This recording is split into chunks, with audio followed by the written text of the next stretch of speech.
गांव में एक साहूकार रहता था जिसके घर में अन्न, वस्त्र और धन किसी की कोई कमी नहीं थी, परंतु उसकी स्त्री बहुत ही कृपण थी। किसी भी भिक्षार्थी को कुछ नहीं देती, सारा दिन घर के कामकाज में लगी रहती। एक समय एक साधु महात्मा बृहस्पतिवार के दिन उसके द्वार पर आए और भिक्षा की याचना की। स्त्री उस समय घर के आंगन को लीप रही थी। इस कारण साधु महाराज से कहने लगी, महाराज, इस समय तो मैं घर लीप रही हूँ, आपको कुछ नहीं दे सकती, फिर किसी अवकाश समय आना। साधु महात्मा खाली हाथ चले गए। कुछ दिनों के पश्चात वही साधु महात्मा आए और उसी तरह भिक्षा मांगी।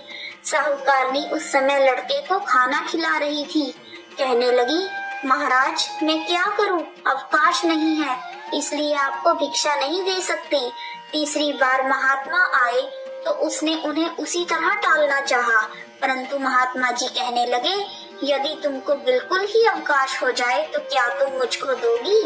साहूकारनी कहने लगी कि हाँ महाराज, यदि ऐसा हो जाए तो आपकी बड़ी कृपा होगी। साधु महाराज कहने लगे, अच्छा, मैं एक उपाय बताता हूँ। तुम बृहस्पतिवार के दिन सूर्योदय के बाद उठो और सारे घर में झाड़ू लगाकर कूड़ा एक कोने में जमा करके रख दो।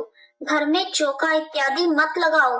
फिर स्नान आदि करके घर वालों से कह दो कि उस दिन सब हजामत अवश्य बनवाएं। रसोई बनाकर चूल्हे के पीछे रखा करो, सामने कभी मत रखो। सायंकाल को अंधेरा होने के बाद दीपक जलाओ तथा बृहस्पतिवार को पीले वस्त्र मत धारण करो, ना ही पीले रंग की चीजों का भोजन करो। यदि ऐसा करोगे तो तुमको घर का कोई काम ही नहीं करना पड़ेगा। साहूकारनी ने ऐसा ही किया। बृहस्पतिवार को दिन चढ़े उठी, झाड़ू लगाकर कूड़े को घर के एक कोने में जमा करके रख दिया। पुरुषों ने हजामत बनवाई, भोजन बनाकर चूल्हे के पीछे रखा। यह सब बृहस्पतिवारों को ऐसा ही करती रही। अब के बाद उसके घर में खाने के लिए दाना न रहा। थोड़े दिनों में महात्मा फिर से आए और उन्होंने भिक्षा की याचना की, परंतु सेठानी ने कहा, महाराज, मेरे घर में खाने के लिए अन्न नहीं है, आपको क्या दे सकती हूँ?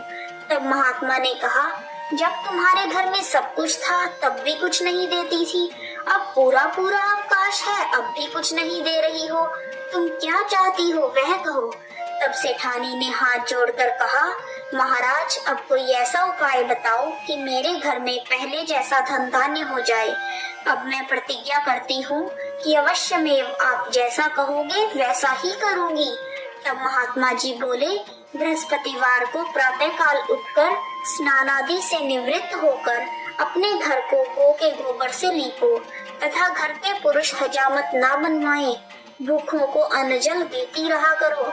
ठीक सायंकाल दीपक जलाओ। यदि ऐसा करोगी तो तुम्हारी सब मनोकामनाएं भगवान बृहस्पति जी की कृपा से पूर्ण होंगी। सेठानी ने ऐसा ही किया और उसके घर में धन धान्य वैसा ही हो गया जैसा पहले था। इस प्रकार भगवान बृहस्पति जी की कृपा से अनेक प्रकार के सुख भोग कर सेठानी दीर्घ काल तक जीवित रही। जय बृहस्पति देव।